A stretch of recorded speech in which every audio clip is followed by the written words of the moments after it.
Welcome back to another episode of the CSKA podcast. My name is Jared O'Leary. Each week of this podcast is either an interview with a guest or multiple guests or a solo episode where I unpack some scholarship in relation to computer science education. In this week's episode, I'm unpacking a paper titled, quote, Moving Towards a Vision of Equitable Computer Science, Results of a Landscape Survey of PreK-12 CS Teachers in the United States, end quote. It was released in December of 2022, and it was written by Sonia Koshy, Brian Twarek, Bashir, Shayna Glass, Rachel Goins, Lisa Cruz Novahatski, and Allison Scott. Apologies if I mispronounced any names. Here's the very first paragraph of the executive summary. Quote, Given technology's significant role in society, our educational systems must ensure that all students have access to a robust and rigorous computer science education to prepare them to participate in the global economy and to contribute to a more equitable, tech-driven future.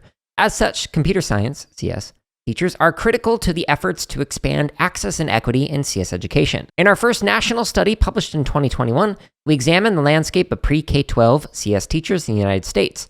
In this 2022 follow-up study, we sought a more detailed and nuanced understanding of teachers' experiences and perceptions of achieving equity in K-12 CS education, end quote. That's from page 2. If I were to summarize this paper into a single sentence, I'd say that it provides recommendations for the field based on a landscape study of CS educators in the United States. All right, in the executive summary, it provides like a very high-level overview of some of the key findings, as well as 5 recommendations. I'm not going to talk about the recommendations yet, because I'm going to kind of go in the order that is introduced in this paper. So the first main section is on the demographics of respondents. So 82% of the respondents were in public schools, 18% were private. The majority of teachers were in high school with 58%. Only 35% were in middle school and 25% were in elementary school. And that's, by the way, out of 2,238 PreK-12 CS teachers. This is across the United States, as well as Washington, D.C. and Puerto Rico. Now, one of the interesting questions that I kind of have about this is, when they say CS teachers, do they mean computer science teachers or teachers who are teaching computer science? Which I know you might be like, Jared, don't do that. We're arguing about semantics here. Sort of. There are some educators who 90% of what they do is not computer science, and they might not identify as computer science teachers or educators. Like, I've spoken to some music educators who their job is music education, but they do computer science in their classes, so they teach computer science. Would they be considered part of this survey or not? And I don't know, just because I didn't look at this survey. Now, picking back up with the demographic discussion, 56% of the teachers who responded were in a higher income school or community, and only 29% were in a high population where the students were Black, Latin, Native Hawaiian, Pacific Islanders. So now that the results of this study, although it's great that they got 2,000 people to respond to it, it's still going to be a little bit off depending on where you're at. So for example, like some states like South Carolina, I don't know if this was like Dominic Sanders' hand in things, but they like had a ton of responses. But then other states had like 4. Not going to call out the state that I saw that only had 4. There might be some that have lower. But if you want to see how your state did on this and see whether or not that you, like as a CSTA chapter or just as an individual, can like help for the next round of the survey down the road, I'll include a link to this in the show notes, but they have an interactive map where you can click on like, oh, let's filter by specific state and see how we responded and what our results were. So I'm going to talk about the broader overall landscape across the United States.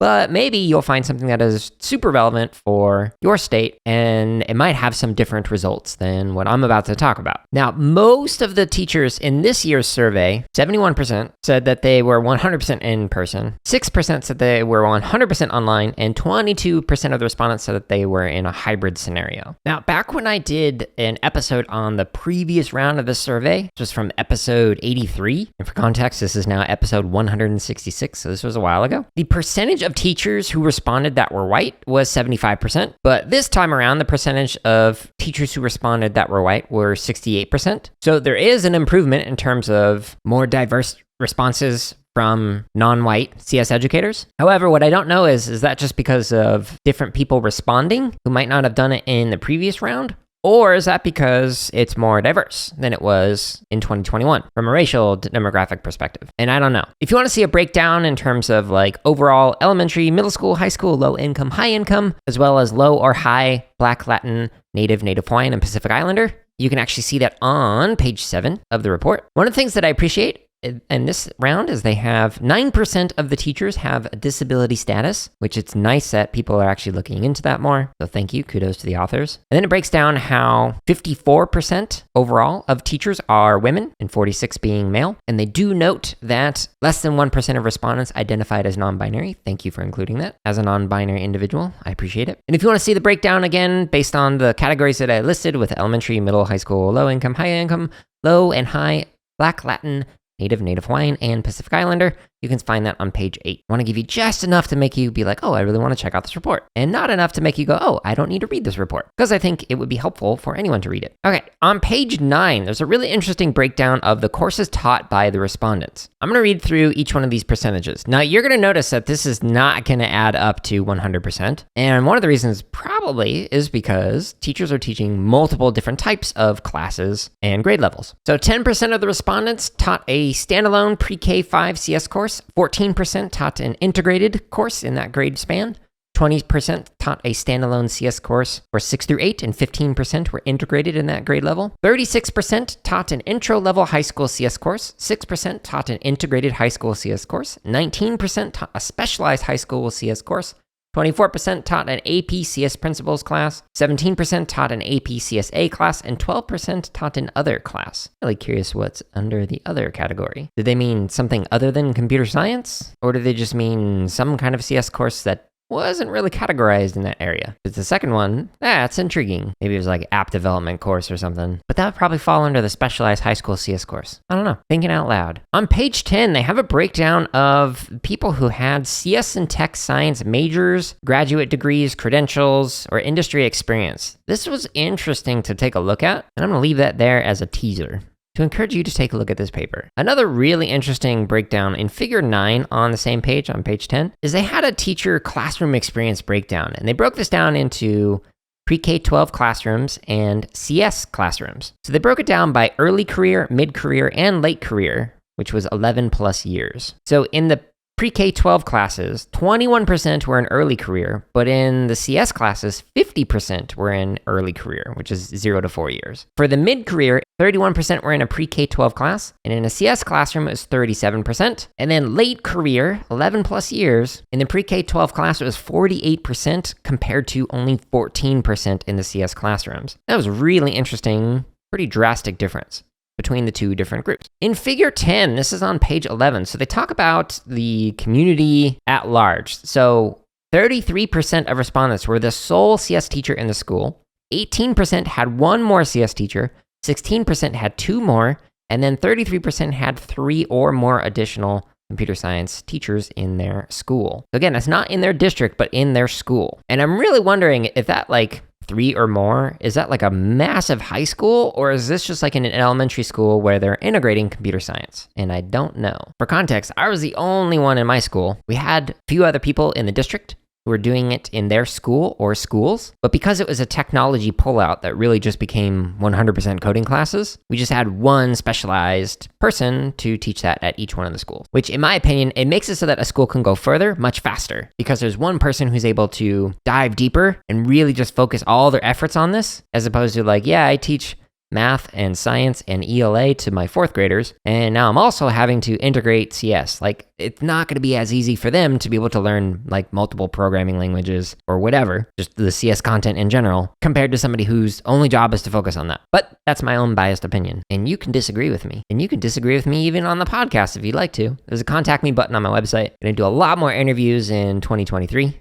So feel free to hit me up. I'll actually talk about that more in next week's episode. All right, so on page 11, on figure 11, they actually have a discussion on the level of support received by CS teachers. So this is how supported CS teachers feel. And what's interesting is the spread overall is between 69% and 84%. So it's a relatively small spread across categories like have the materials, supplies, equipment, and space necessary to do my job, have the professional support necessary to be a successful CS teacher, have the opportunity to collaborate with other CS teachers, and feel part of a community of CS teachers. The fact that an average of 3 out of 4 teachers feel supported in all those areas, that's actually pretty good, especially given that CS is a relatively new field. So I know that some states I haven't really had the time to be able to develop systems of support for CS educators. Like sometimes there have been teachers who are just kind of getting started with CS before they've even gotten like policies in place to develop CS standards or adopt CSTA's CS standards or even like mandate it in a school or whatever. So that's pretty high numbers, in my opinion, and is good. It's certainly much better than people feeling under-supported. Now, there's certainly room for improvement here, but what I didn't look at is how would these numbers compare in like each one of the states? So like if you are in, I don't know, Wyoming, shout out to everyone in Wyoming, do the respondents there feel as supported as in other states? I don't know. Maybe the interactive map can help you with that. But again, maybe we didn't get enough respondents from that state, and we might need to get some more. Now, if we flip the other side to challenges for gaining support in CS education, the two main categories that they had were lack of admin support and lack of counselor support. So in high school, the lack of counselor support was high. It was 32%. But then in elementary school, it was low, 13%, and the middle school is 17%.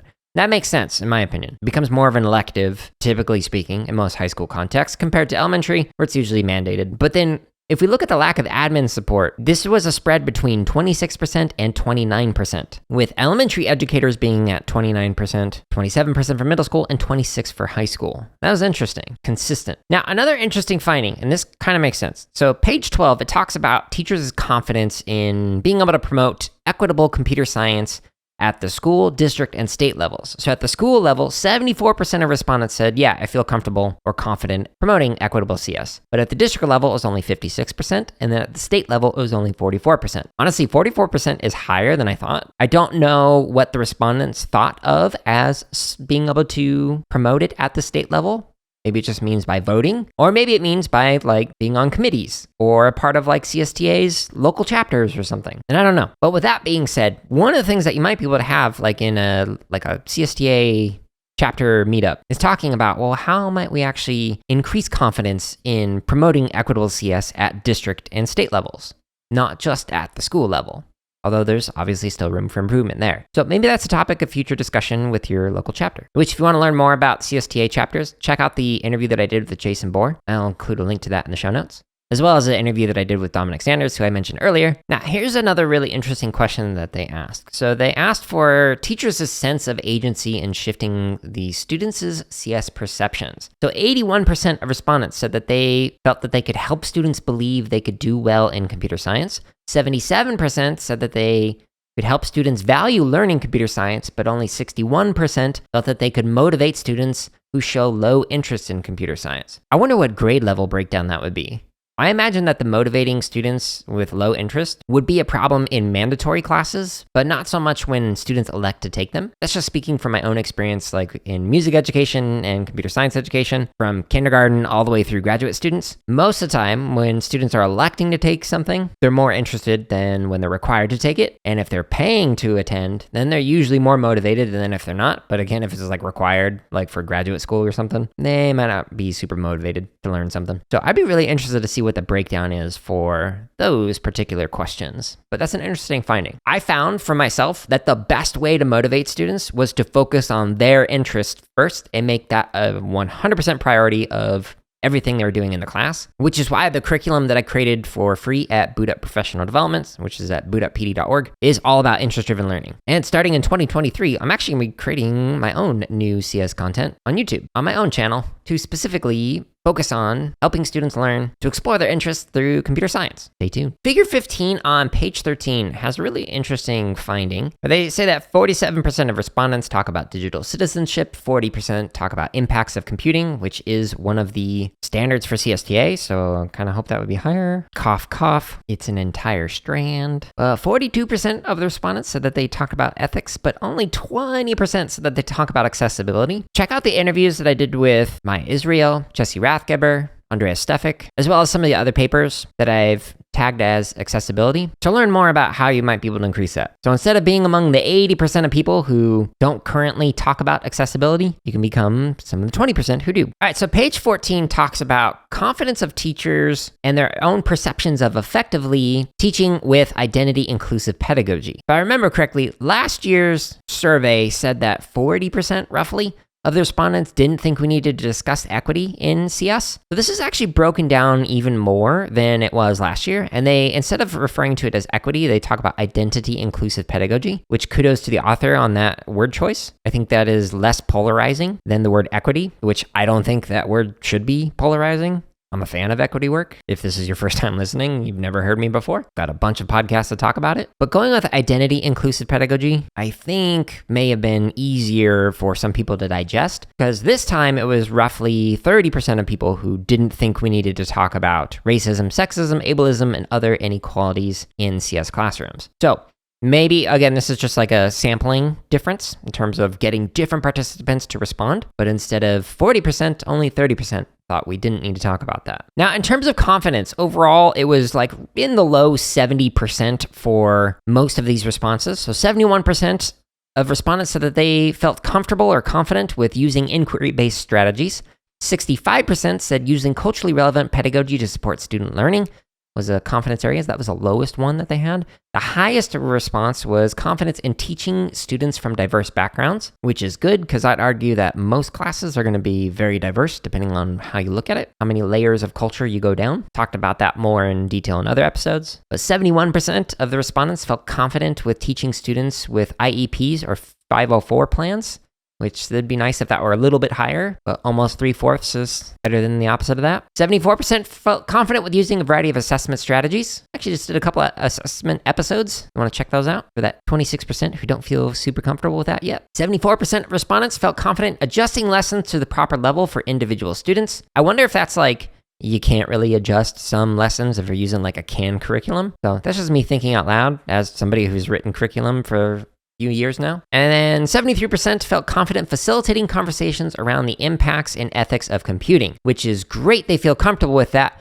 but it's concerning that only 40% of respondents actually talked about impacts of computing in their classrooms. So the remaining percentage, 33%, might need to do it more. Now, going back to what I was talking about with roughly 30% not feeling comfortable talking about like racism, etc. So it was 69% of the respondents did feel comfortable with that. Now, if we talk about some other identity inclusive pedagogies that they discuss on page 14, 87% felt that they were effective at incorporating diverse cultures and experiences into classroom lessons and discussions. And 93% felt that they could connect students' prior knowledge with CS concepts, then that it would lead to deeper learning. So that's great for a number of reasons. One is they broke it down into different categories that they were looking at. And then two, those numbers are better. Again, relating to equity in particular. All right, so all my PD providers, perk your ears up. On page 15, here are teachers who had their own self-identified professional development needs. 33% of teachers felt that they could continue to improve applying CS practices like computational thinking. 21% felt that they could continue to improve applying knowledge of computing systems.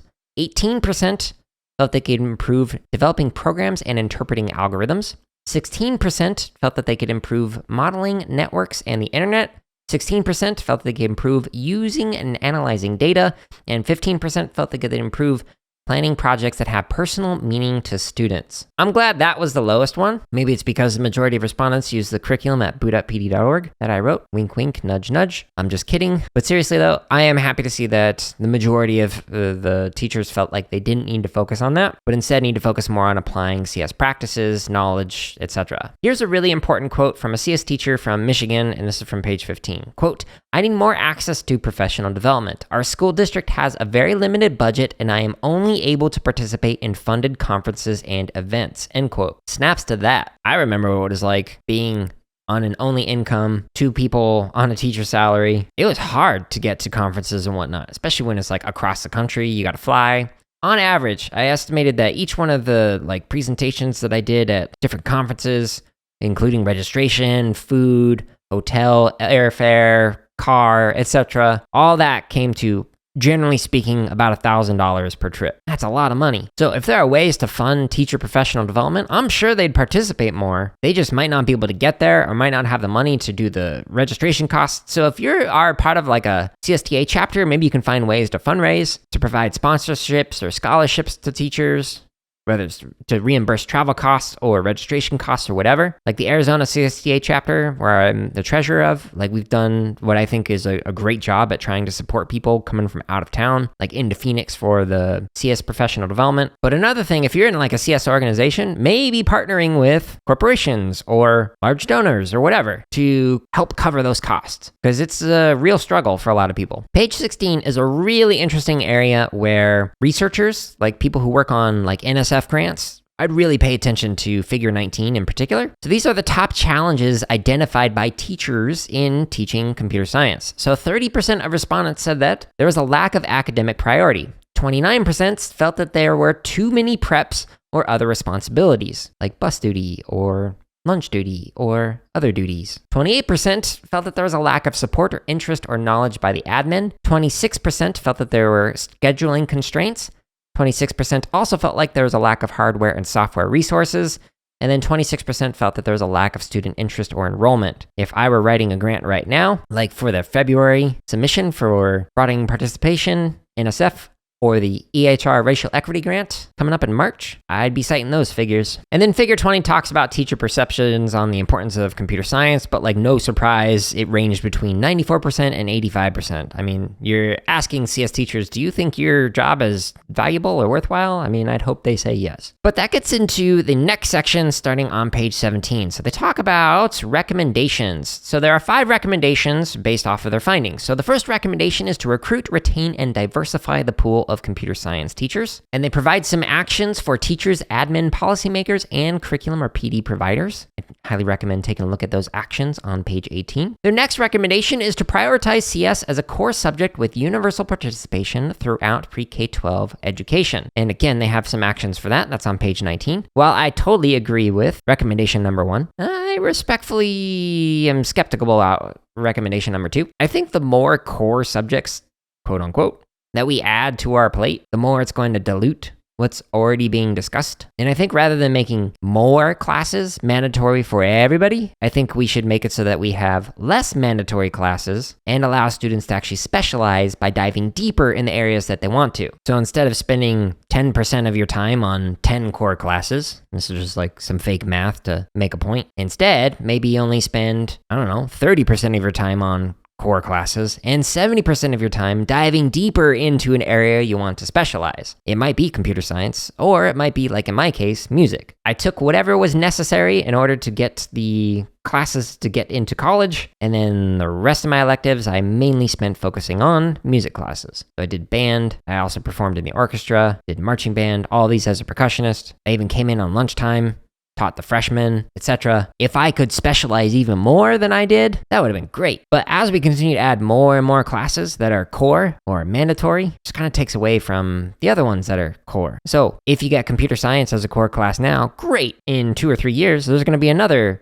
organization or field that comes up and is like, we have an equally valued argument why this class should also be core. Like, mental health. That I think should be a core subject that we focus on, but we don't. What about social media discourse and like just how to communicate, build relationships, treat other people? That could be a core subject area. So an interpersonal relationship course. And you might be like, yeah, Jared, those can be embedded in other classes. Yeah, so can computer science. And I disagree with that too. But anyways, I'm in a ranty mood, I guess. So I'm just going to go on to recommendation 3. This one is to invest in ongoing training for CS teachers. And as their own findings show, there's an interest in that. And there might be some constraints as to why they're not able to do that. So they provide some actions again for teachers, admin, and policymakers, curriculum, and PD providers. That's on page 20. And I'm in full support of that. And recommendation number 4, they recommend providing curriculum, resources, and training that are aligned with identity-inclusive topics and approaches.